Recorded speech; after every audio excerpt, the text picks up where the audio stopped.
بسم الله والحمد لله والصلاة والسلام على سيدنا رسول الله. رب اشرح لي صدري ويسر لي أمري. السلام عليكم ورحمة الله. ازيكم حبايبي في الله، صباح الخير، عاملين ايه؟ كل سنة وانتم طيبين. احنا كده خلاص دخلنا هو كده على قربنا على رمضان، قربنا جامد يعني. فاحنا دلوقتي كنا الاول بنشيل فلوس نجيب ايه، عاملين حصالة لرمضان، ماشي. فانا مش حابة ان انا اجيب فراخ ولا لحمة من دلوقتي، لا دي خليها كده ايه قبل رمضان باسبوع. فانا فكيت الحصالة بتاعتي، جبت شوية حاجات كده زي مكرونات ورز وشعرية وحاجات زي كده يعني، هوريها لكم دلوقتي، ماشي. دلوقتي انا جبت شكارة المكرونة دي، بسم الله ما شاء الله، دي مكرونة قلم. دي 3 كيلو عاملة 60 جنيه، ماشي. ماشي. ودي بقى مكرونة اللي هي اسباجيتي، الكيس كيلو، الكيس ده عامل 24 جنيه. بس في حاجة، المكرونة دي رجعت غليت بعد كده، لان الراجل قال لي انا هديكي بسعر القديمة. لكن دلوقتي هي بقت اغلى من كده، فاحنا بنخلص الكمية اللي عندنا بنفس السعر، يعني راجل بيتقي الله يعني، ماشي. لان كله دلوقتي ايه، لو عنده حاجة قديمة بيدالك بالسعر الجديد، خلاص. بس هي صلاحيتها لسه يعني قدامها سنة بس. فهو اداني الكيس ده ب60 جنيه، 3 كيلو. دي مكرونة فرن، خلاص. والكيس ده انا جبته من مكان تاني، لان كان عنده اللي هي 400 جرام دي، انا مش حابة كده، فانا جايبة كيلو من دي. الكيلو ب24 جنيه. دي اللي هي الاسباجيتي. المكرونة دي مشهورة اللي هي اسمها بساطة دي. استنى كده، انا جايبة 5 كيلو. ادي كده 2 3 4 وادي الخام، ماشي. انا جبت هنا دول كده 5 كيلو حلوين يعني في رمضان. بس انا ولادي من النوع اللي هم بيعشقوا المكرونات، خلاص. ادي كده جبنا المكرونه الفرن اللي هي هتتعمل صواني بشاميلات في الفرن. وادينا احنا كده جبنا المكرونه الايه الاسباجيتي. هو احنا هنا في البيت بنحب الاكتر النوعين دول، الاسباجيتي والقلم، خلاص. رجعت جبت ايه تاني؟ بصوا يا جماعه، انا هقول الصراحه، انا جبت من دول حوالي ايه 5 كيلو. ففي كيسين يعني انا فتحتهم. اخدت كيس يعني اتزنقت فيه، قلت ايه مش قادره انزل، لما انزل هبقى اجيب غيره. جيت فتحته لقيته مكسر بطريقه، لا يعني بصوا اسمه اهو، ارز الدلتا الفاخر، محدش يشتريه. الكيلو ده ب29 جنيه، خلاص. انا طبعا فرحانه بيهم، بقى اكياس مقفله وبتاع جمله وكده، وب29 جنيه ارخص من بره. رحت جبت 5 كيلو، لقيته اما فتحت واحد، يعني الحمد لله ان ده حصل قبل رمضان ما يخش علينا. لقيته مكسر بطريقه فظيعه فظيعه، لدرجه ان انا خدت كيلو منهم عملت كفته. كده كده لو هو سليمه الرزايه مية مية، في الكفته بتتطحن الرز. فانا رحت واخده كيس عملت كفته، وكيس تاني اتورطت فيه طبخته حبه في حبه. انا هعمل ايه، هرميه يعني؟ مش هرميه يعني، ومش هيرجع تاني خلاص، ماشي. فانا بقول لكم اهو، الكيس ده محدش يشتريه يا جماعه. اي رز دلوقتي اكياس مقفله محدش يجيبها. لو اغلى جنيه ولا 2 جنيه اشتري من اللي هو السايب بره، وتلاقيها رزايه نظيفه تعرفي تاكليها. او حتى لو عندك عزومات ما تبقيش قاعده محرجه، تبقي انت جايباه بالغالي وحد البص استرخصت ورايحه جايبه مثلا رز من الرخيص المكسر، وانت لا حول ولا قوه جايبه كيس مقفول ما تعرفيش جواه فيه ايه. برضو بيبقى فيه سكاير كبيره اللي هي بتبقى 25 كيلو، ومبالغ جامده، وتيجي بقى بعد كده تفتحيه بتلاقيه زي ده واردق. لا هو مفيش اردق من ده، مفيش اردق من ده بصراحه. فايه يا جماعه، انا بقولها لكم نصيحه اهو، عشان اللي حصل معايا مرتين. فانتوا لما تشتروا هاتوا السايب، تبقى انت شايفاه قدامك، ماشي. انا قلت ايه بقى 5 اكياس، يا بقى ده هيكفوا في رمضان مع المكرونات وكده، وهتبقى الدنيا ورد وجميله بقى، ماشي. اتضح ان لا، ما حدش يجيب الاكياس المقفوله ابدا، خلاص. وبرده جبت ايه لرمضان، جبت اللي هو الدقيق ده، اكياس الدقيق دي مشهورة في الاسواق كلها. في ناس بتبيعه بقى 19 قال ايه ب 19 جنيه و90 قرش. هل انت تديني باريزة يعني لما اخد الباقي؟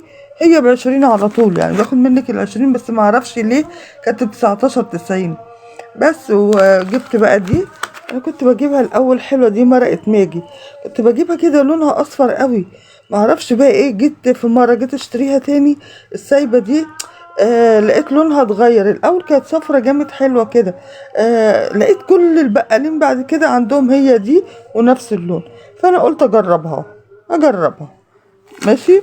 طيب ورجعت برضو جبت ايه تاني، اكياس الملح دي، انا جبت الشكارة ادهاني ب25 جنيه ماشي اهو. ده 400 جرام يا جماعة، الكيس ده 400 جرام ب25 جنيه، 16 كيس يعني يقف مثلا حوالي 175 قرش حاجة زي كده الكيس. مش اهو ملح في البيت، خلاص. وجبت السكر ده بقى جبته من هايبر، اداني كيسين، الواحد بكام يا جماعة؟ ب39 جنيه، يعني ب40 جنيه الا جنيه. اسمه الاحلام، خلاص عشان تبقوا عارفينه يعني. طيب اللي هو اهو جبت 2 والله، اللي هو ابو 27 جنيه ونص ده. البقالين بيبيعوا بقى ايه بالصدف، يعني لو صدفت مش بقال، هو بتاع جملة. اللي انا جبت منه الرز الله يسامحه فيه ده. ده بيبيعوا ايه بقى ب27 جنيه ونص بس. ليكي كيس، وساعات يبقى ليكي كيسين، وبالصدفة لو رحتي وفي ايام مثلا اروح تاني يقولك لا مفيش، طب هيجي امتى؟ الله اعلم. تبقى انت جاية معاكي كده عشوائي. فانا بقى ايه جبت من بره كيس، يعني ده كيسين مع بعض كده اهو. اداني من ال80 جنيه 2 جنيه، يبقى بكام؟ 39 جنيه الواحد خلاص. وجبت ايه تاني، ده ب7.5، ده اللي هو لسان العصفور ده كيس مش عارفه 300 جرام. اهو والله مكتوب عليه اهو، مش عارفه هتبان لكم ولا لا، استنى هي كده باين اهو 300 جرام. ده ب7 جنيه ونص. خلاص انا جبت منه ايه حوالي 3 كده اهو، يعني حاجه بحاجه يا جماعه. انا ممكن اجيب تاني برضو، بس ايه عشان الشنطه كانت تقلت عليا وانا بس اللي هشيل. خلاص. وجبت ايه تاني، بسم الله الرحمن الرحيم، دي شعريه سايبه بقى، دي الكيلو. بصوا بقى يا جماعه، انا جبت الاول كيلو من واحد ادهوني ب20 ماشي. رجعت قلت ايه كيلو واحد في رمضان مش هيكفي طبعا. لا انا هجيب كيلو كمان. جبته من بقال تاني ده بكام؟ ادهوني ب22 جنيه، يعني واحد ادهوني ب20. طيب انا عشان ارجع للتاني انا شايله تقيله بقى وبعيد عليا ماشي، فرحت جايبه من واحد غيره يعني قريب من البيت شويه ب22. هنقول ايه، يمكن ده كانت الكميه من ايام ما كان ب20، ممكن ده الكميه الجديده وهو ب22. انا سامعه دلوقتي ان هي بقت ب24. خلاص. كل واحد مننا يا جماعه لازم يشوف بيته ناقصه ايه. وانا كنت عملت لكم فيديو قبل كده بموضوع ان انت بتعملي حصاله رمضان، اللي يفيد منك وانت راجعه من السوق ده لو فاضي يعني مش هنضحك على بعض تحطيه في الحصاله قبل رمضان، تجيبي اللي انت هتقدري تجيبيه. خلاص. فانا دلوقتي جبت اهو الدقيق هينفع في رمضان، في اسماك، في بيتزا، في الدقيق ما بنحتاجه في حاجات كتير. هنعمل حلويات مثلا في رمضان، معجنات في رمضان، الحاجات دي كلها بتبقى في البيت. بتقومي كده بدري بتخلصي حاجتك، حاجة لما بتبقى موجودة في البيت بتبقى حلوة. والنهاردة بجنيه، امبارح تاني يوم ب10. العدس يا جماعة جاب 100 جنيه دلوقتي، يعني حرام ولا حلال؟ ده بيقولوا عليه اكل الغلابة. ما بقاش في حاجة للغلابة خالص. لما ابص الاقي عندي ربع كيلو عدس ادي، يعني كان موجود عندي من الاول، كنت جايبه نص وعملت ربع. اجي امبارح نجيب ربع على الربع اللي عندي، ابص الاقيه بنتحاسب عليه ب25 جنيه الربع، يعني ب100 جنيه. ولسه احنا رايحين لغاية فين؟ انا مش عارفه احنا رايحين لغايه فين. الفراخ امبارح الراجل بيقول لي ب87 جنيه الفراخ البيضه. ده ايه بقى؟ يعني ايه فرخه ب200 جنيه مثلا، ولا ب150 ولا ب160 جنيه.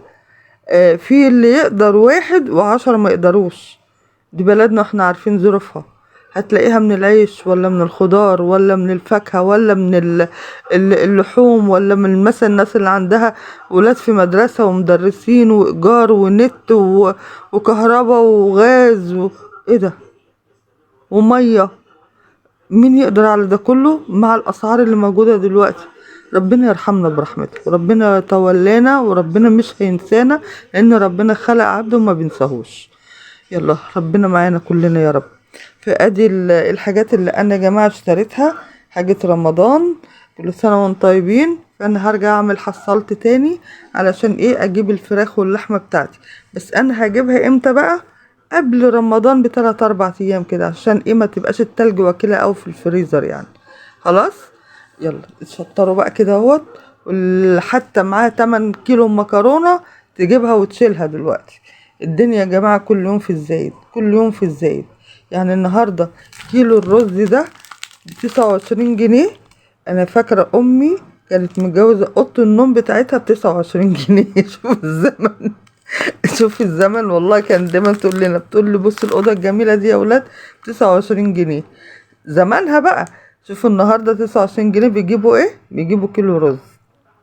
ومش على طول، في رز ب30 وفي رز ب32. يلا كل سنة وانتم طيبين يا حبايبي. يلا اتعلموا بقى مننا كده. لو انتوا حتى هتجيبي كيس في كيس هيعملوا معاكي 3-4 ايام.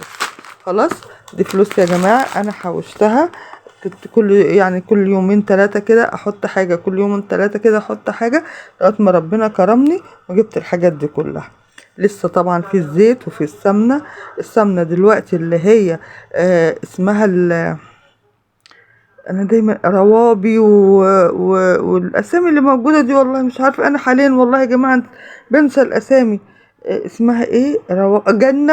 جنة وروابي، والاسامي اللي هي موجوده عند السرجه. الكيلو ب100 جنيه. تخيلوا. شوف بقى لما والزيت السايب اللي في السرجه الكيلو ب80 جنيه. شوفوا لما واحد يكون موظف بيقبض مثلا 2000 أو 3، بيته بيمشي ب2 كيلو سمنة و2 كيلو زيت في الشهر. إذا ربع مرتبه راح، مع شوية مكرونات مع شوية رز ربع مرتبه راح. فربنا يلطف بينا، ربنا يلطف بينا، ربنا يلطف بينا ويعديها علينا على خير يا رب. ربنا يعديها على خير يا رب. يلا كل سنة وانتم طيبين يا حبايبي. متنسونيش في اللايك يا جماعة، الاشتراك يا حبايبي. السلام عليكم ورحمة الله وبركاته. رمضان كريم.